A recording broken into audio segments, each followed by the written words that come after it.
नमस्कार साथियों, बहुत स्वागत है आपका आपके अपने YouTube चैनल में श्री अरविंदो IAS में। और मैं आपका मित्र महेंद्र। जैसा कि हमने पिछले वीडियो में चर्चा की थी कि हमने एक संज्ञा का एक पूरा टॉपिक खत्म किया था और उस संज्ञा का जो टॉपिक है उसमें एक लास्ट में एक छोटा सा टेबल और रह गया है। उस टेबल को आप लोग बना लीजिए और फिर उसमें आगे बढ़ते हैं। हमने उसमें लास्ट टाइम वाली आखिरी टाइप जो देखा था संज्ञा का नंबर 5, वो था भाववाचक संज्ञा। ठीक है, भाववाचक संज्ञा की हमने चर्चा की थी। हालांकि 5 प्रकार की संज्ञा की हमने चर्चा की थी, उसमें 5वीं वाली लास्ट वाली देख लीजिए आप, भाववाचक संज्ञा। क्योंकि इस भाववाचक संज्ञा का जो निर्माण है, यानी कि इस संज्ञा का जो निर्माण है, यानी कि हम किस प्रकार से इस वाली संज्ञा को बना सकते हैं, तो वो देख लीजिए आप, वो किस से बना सकते हैं। एक तो हम लोग अगर जातिवाचक संज्ञा को देखें तो हम जातिवाचक संज्ञा से भाववाचक संज्ञा को बना सकते हैं। इसके अलावा हम लोग सर्वनाम से भी इस संज्ञा का निर्माण कर सकते हैं, हम लोग विशेषण से भी इसका निर्माण कर सकते हैं, और हम लोग क्रिया से भी इस संज्ञा का निर्माण कर सकते हैं। यानी कि जो भाववाचक संज्ञा है वो कितने प्रकार से किन-किन से मिलकर बन सकती है, ये इंपॉर्टेंस है। तो भाववाचक संज्ञा किन-किन से मिलकर बन सकती है? ये जातिवाचक संज्ञा से बन सकती है, ये सर्वनाम से भी बन सकती है, ये विशेषण से भी बन सकती है, और ये क्रिया से भी बन सकती है। इन सभी से निर्माण किसका होता है? भाववाचक संज्ञा का निर्माण होता है। लेकिन इन सभी में अगर क्या लगा दिया जाए, तो कुछ उपसर्ग और प्रत्यय की चर्चा हम लोग कर लें। तो मैं यहाँ उपसर्ग की बात नहीं कर रहा हूं, बल्कि मैं यहाँ बात कर रहा हूं प्रत्यय। प्रत्यय वे शब्द होते हैं जो किसी शब्द के अंत में जोड़े जाते हैं। इंपोर्टेंट परिभाषा है, ध्यान रखिएगा। प्रत्यय वे शब्द होते हैं जो किसी शब्द के अंत में जोड़े जाते हैं। तो हम कुछ प्रत्यय का उपयोग कर रहे हैं किनको बनाने में? भाववाचक संज्ञा को बनाने में। किन किन का प्रयोग करें देखिएगा बोर्ड पर जरा। हम लोग लिखें यहाँ आव, ठीक है, तो पन बड़ा ई, आव तो पन बड़ा ई, इमा ता और हट। हम लोग इतनी चीजों का प्रयोग करेंगे और हम लोग इनसे निर्माण करेंगे किसका? भाववाचक संज्ञा का। टेबल किस तरह से होगा वो देखिए, इसको लिख लीजिएगा वीडियो पॉज करके, मैं बढ़ रहा हूं आगे। तो टेबल किस तरह से बनेगी भाववाचक संज्ञा की वो देखते हैं हम लोग। यहाँ देखिएगा ध्यान से, 3 पॉइंट लिख रहा हूं मैं उसमें। सबसे पहले मैंने लिखा संज्ञा का नाम जातिवाचक संज्ञा, ठीक, ये लिखा मैंने जातिवाचक संज्ञा। अब इस जातिवाचक संज्ञा में मैं क्या जोड़ दूं? प्रत्यय। तो मुझे क्या मिलेगा? मुझे मिलेगी भाववाचक संज्ञा। ठीक है, क्लियर है कहानी। तो ये 3 लाइन में टेबल देख लीजिए, इसको ध्यान से देखिएगा। मैंने पहली जातिवाचक संज्ञा अगर यहां लिखी है पशु, ये लिखा मैंने पशु, ये एक जातिवाचक संज्ञा है। अब मैं इसमें क्या प्रत्यय जोड़ूं? मैं इसमें प्रत्यय जोड़ दूं आदता और व, यानी तो ये पूरा कंप्लीट अब जोड़कर क्या हो जाएगा? ये हो जाएगा पशुत्व। और इस प्रकार जो नया शब्द बना है वो संज्ञा कहलाएगा भाववाचक संज्ञा। Clear definition. एक एग्जांपल और ले लीजिए, मैंने लिखा है ये लड़का, ठीक है, लड़का कौन सी संज्ञा है? लड़का जातिवाचक संज्ञा है। इस जातिवाचक संज्ञा में मैं प्रत्यय जोड़ूं पन, लड़का पन, तो एक जो नया शब्द बनेगा वो बनेगा लड़कपन, लड़कपन। ठीक है, तो ये संज्ञा हो जाएगी जो नई बनी है वो भाववाचक संज्ञा।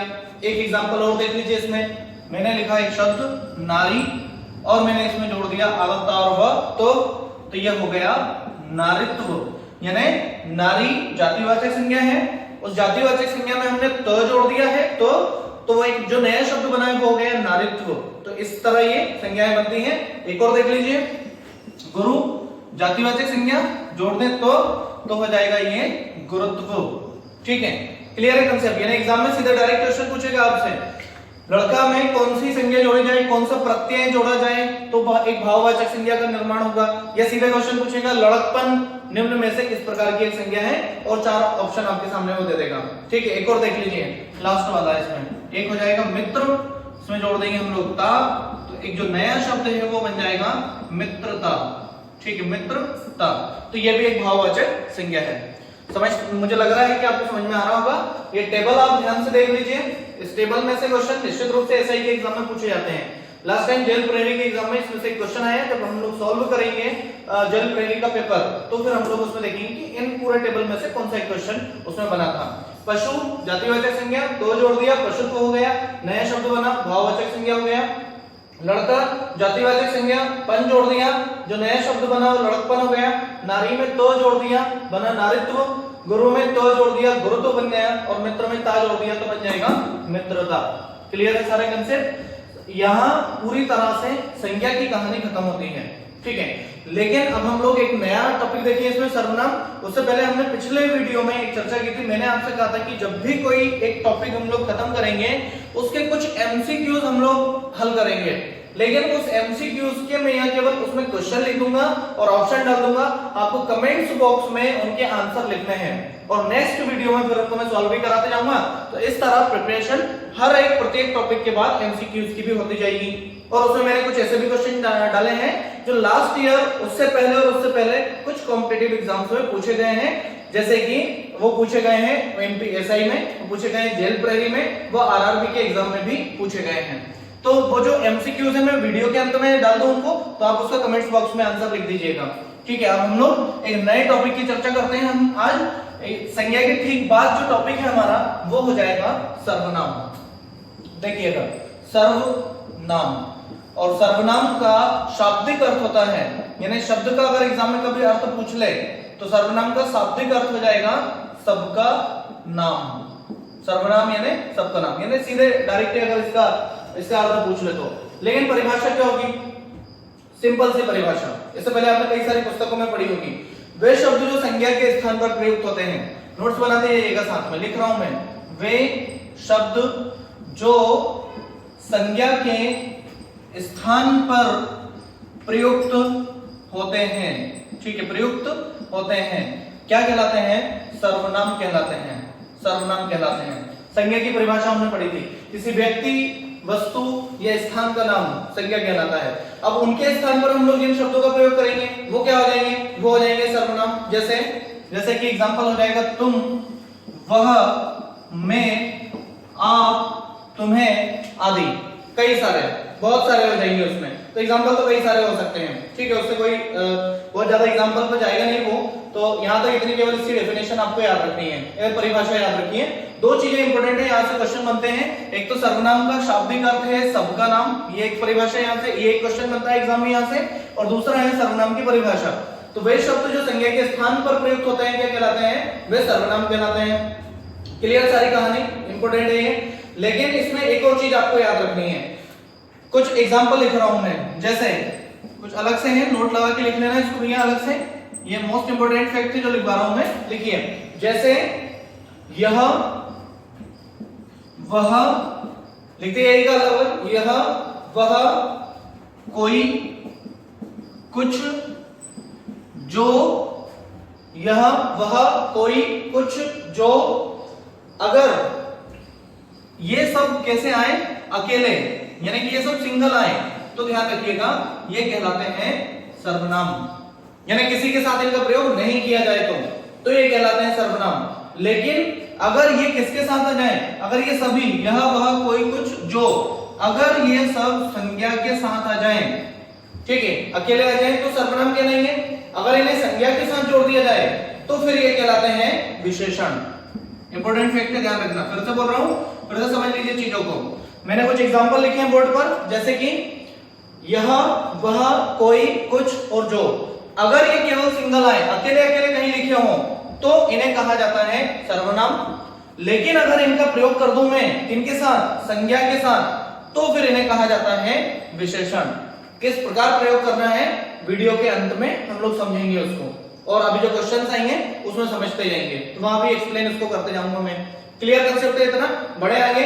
अब सर्वनाम कितने प्रकार का होता है ये देख लें, या फिर इसमें से किसी एक का एग्जांपल उठा लो, आप कुछ भी लिख देता हूं, चलो यहीं से समझ में आ जाए। जैसे कि ये मैंने लिखा, इसका प्रयोग कर रहा हूं मैं, यह का, यह आ गई, ठीक है, इसमें कोई संज्ञा है? इसमें कोई भी संज्ञा नहीं है। इसका मतलब क्या है कि यह जो यह है ये क्या आया है? अकेले आया है। इसका मतलब यह क्या है? यहाँ यह हो जाएगा यहाँ सर्वनाम। अब इसका किसी वाक्य के साथ प्रयोग कर दें।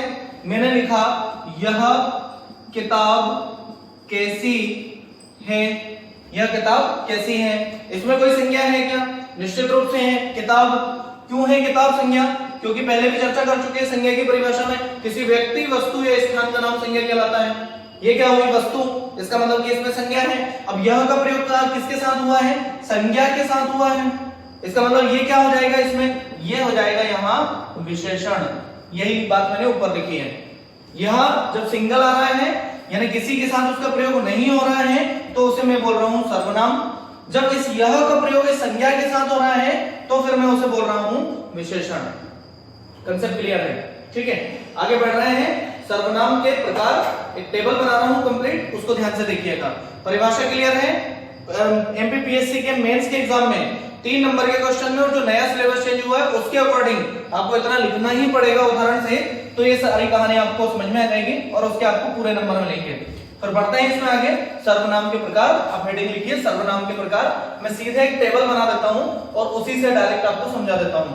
एक फ्लो चार्ट बना रहा हूं, देखिएगा। सर्वनाम मुख्य रूप से 6 प्रकार का होता है। कौन कौन से 6 प्रकार होते हैं? यहाँ टेबल देखिए ध्यान से। ठीक, 1 2 3 4 5 और 6। सबसे फर्स्ट वाला सर्वनाम है पुरुष वाचक सर्वनाम। मोस्ट इंपोर्टेंट है, याद रखिएगा, पुरुषवाचक सर्वनाम। सेकंड वाला सर्वनाम है निश्चयवाचक, निश्चयवाचक सर्वनाम। तो अगला वाला हो जाएगा अनिश्चयवाचक सर्वनाम, अनिश्चयवाचक सर्वनाम। पुरुषवाचक, निश्चयवाचक, अनिश्चयवाचक। फिर हो जाएगा संबंधवाचक सर्वनाम, संबंधवाचक सर्वनाम। इसके बाद हो जाएगा प्रश्नवाचक सर्वनाम, प्रश्नवाचक सर्वनाम। और लास्ट वाला हो जाएगा निजवाचक सर्वनाम। ध्यान से देख लीजिए टेबल पूरा। पुरुषवाचक, निश्चयवाचक, अनिश्चयवाचक, संबंधवाचक, प्रश्नवाचक और निजवाचक सर्वनाम। जो फर्स्ट वाला सर्वनाम है इसमें परिभाषा लिखवा रहा हूं अभी। जो पहला वाला सर्वनाम है पुरुषवाचक, वह भी 3 प्रकार का होता है। ठीक है, कौन कौन से 3 प्रकार? पहला हो जाएगा इसमें उत्तम पुरुष, फर्स्ट उत्तम पुरुष। सेकंड हो जाएगा मध्यम पुरुष, ठीक है, मध्यम पुरुष। और लास्ट वाला हो जाएगा इसमें अन्य पुरुष। अब इन सब की परिभाषाएं और उदाहरण ध्यान से सुन लीजिए और साथ में लिखते भी जाइए। फर्स्ट वाला पुरुषवाचक, ठीक है, सीधा से दिखाई दे रहा है, किसको इंडिकेट कर रहा है? पुरुष को। लेकिन पुरुष जाति को इंडिकेट कर रहा है, मानव जाति की पूरी बात हो रही है, ध्यान रखिएगा। या पुरुष का मतलब पुरुष नहीं है, या पुरुष का अर्थ है पुरुष प्लस महिला, जो मानव जाति में सभी आते हैं उन सभी को चिन्हित कर रहा है। तो पुरुषवाचक सर्वनाम की क्या परिभाषा हो जाएगी? वे सर्वनाम शब्द जो पुरुष, कंप्लीट पुरुष जाति को इंडिकेट करते हैं या उनके नाम के बदले आते हैं। लिख दूं मैं यहां, वे सर्वनाम जो पुरुष, और पुरुष में लिख दीजिएगा पुरुष प्लस महिला, ठीक है, दोनों के लिए उपयोग हुआ है पुरुष शब्द का। वे सर्वनाम जो पुरुष का बोध कराते हैं, का बोध कराते हैं, क्या कहलाते हैं? पुरुषवाचक सर्वनाम कहलाते हैं। पुरुषवाचक सर्वनाम कितने प्रकार का होता है? 3 प्रकार का होता है। कौन कौन सा? उत्तम पुरुष, मध्यम पुरुष और अन्य पुरुष। इनकी परिभाषा भी यहाँ लिखते हैं और क्लियर करते चले, फिर आगे बढ़ते हैं इसमें हम लोग। उत्तम पुरुष क्या होगा? जब मैं केवल और केवल अपनी खुद की बात करूं तो वे सर्वनाम उत्तम पुरुष कहलाएंगे। यानी कि वे शब्द जिसमें केवल मैं का प्रयोग किया जाए, मेरे लिए किसी का प्रयोग किया जाए, वे सारे शब्द उत्तम पुरुष के उदाहरण होंगे। जैसे कि परिभाषा लिख लीजिएगा, जैसे कि मैं, केवल अपनी बात कर रहा हूं, मैं, हम, हमारा, ठीक है, इस तरह से। तो ये सब कौन से पुरुष के उदाहरण हो जाएंगे? ये सब उत्तम पुरुष के उदाहरण हो जाएंगे। अब मेरी बातों को कौन सुन रहा है अभी वीडियो में? मेरी बातों को आप लोग सुन रहे हैं, तो ये कौन सा पुरुष हो जाएगा? मध्यम पुरुष। यानी मैं सारी बातें आपके लिए कह रहा हूं कि आप पढ़ो, आप हिंदी के नोट्स बनाओ, आप हिंदी की टेबल बनाइए। ये मैं आपसे बोल रहा हूं डायरेक्टली, इसलिए आप हो जाएंगे उसमें मध्यम पुरुष। तो कौन हो जाएंगे उसमें? आप। अच्छा, इसमें एक बहुत महत्वपूर्ण शब्द है तू, इसी का उपयोग हम लोग करते हैं अधिकतर। तुम, ठीक है, आपका, तुम्हारा, ठीक, ये सारे के सारे जो शब्द हैं ये हो जाएंगे मध्यम पुरुष। अब हम लोग दोनों मिलकर अगर किसी तीसरे व्यक्ति की बात करें तो उसे हम लोग बोलेंगे अन्य पुरुष। तीसरे व्यक्ति की, जैसे कि मान लीजिए यहाँ मैं हूं और आप हैं, और हम लोग मिलकर अगर किसी तीसरे की बात करें, और किसी तीसरे की बात तभी की जाती है जब उसकी बुराई करनी हो, तारीफ तो हम लोग करते नहीं है, तो वो सब क्या हो जाएंगे? अन्य पुरुष, जिस तीसरे की चर्चा कर रहे हैं। तो तीसरा कौन हो जाएगा उसमें उदाहरण में? तीसरा हो जाएगा उन, उनको, उन्हें, इस तरह से ये सीधे के सीधे एग्जांपल एमपीएसआई के एग्जाम में पूछे जाएंगे।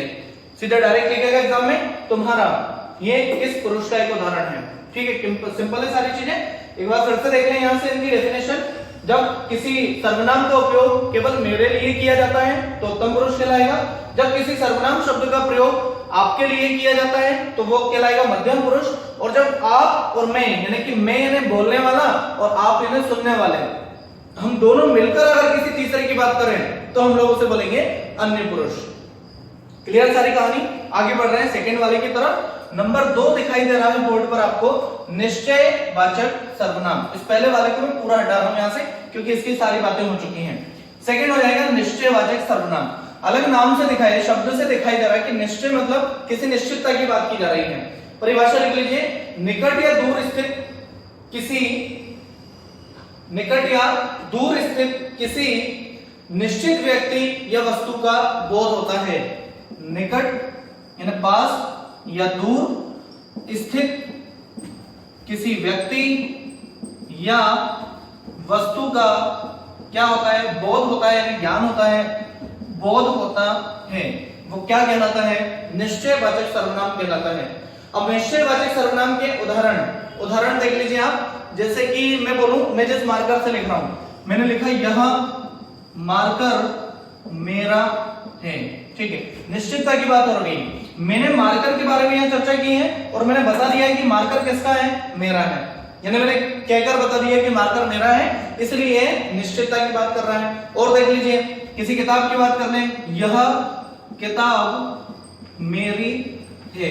ठीक है, इसमें भी निश्चितता दिखाई दे रही है। निश्चित कर दिया हमने किसकी किताब है, नाम से बता दिया कि हाँ इनकी किताब है। ठीक है, या फिर देखें कि अगर मान लीजिए कोई टेबल यहाँ रखी हुई क्लास में, तो मैंने बोला वह टेबल उनकी है। ठीक है, अब ये भी डिफिनेट हो गया कि हमने बता दिया है कि ये भी निश्चयवाचक निश्चित है। किसी भी शब्द किसी भी वाक्य में जब निश्चितता की बात की जाए कि हाँ ये सामान उसी का है, तो उसे हम लोग बोलेंगे निश्चयवाचक सर्वनाम। क्लियर है कहानी? मिटा रहे हैं सेकंड वाला भी। थर्ड वाले पर आ जाइए, अनिश्चयवाचक सर्वनाम। सिंपल है, जैसा निश्चयवाचक हो गया वैसा अनिश्चयवाचक हो जाएगा। मतलब कि किसी चीज की निश्चितता उसमें नहीं रहेगी। तो क्या होगा? वे सर्वनाम जिसमें किसी वस्तु की निश्चितता नहीं होती है। वे सर्वनाम जिसमें किसी वस्तु की निश्चितता नहीं होती है, यानी वे क्या होती हैं? अनिश्चितता होती है। कैसे होती हैं? देख लीजिए एक उदाहरण से। जैसे मैंने लिखा कि उस नदी में कोई तैर रहा है। ठीक है, उस नदी में कोई तैर रहा है। अब कौन तैर रहा है मुझे नहीं पता है। ठीक है, यहां जो कोई शब्द है ये हो जाएगा अनिश्चयवाचक सर्वनाम। क्लियर कंसेप्ट है? एक उदाहरण और लिख लीजिए इसी में।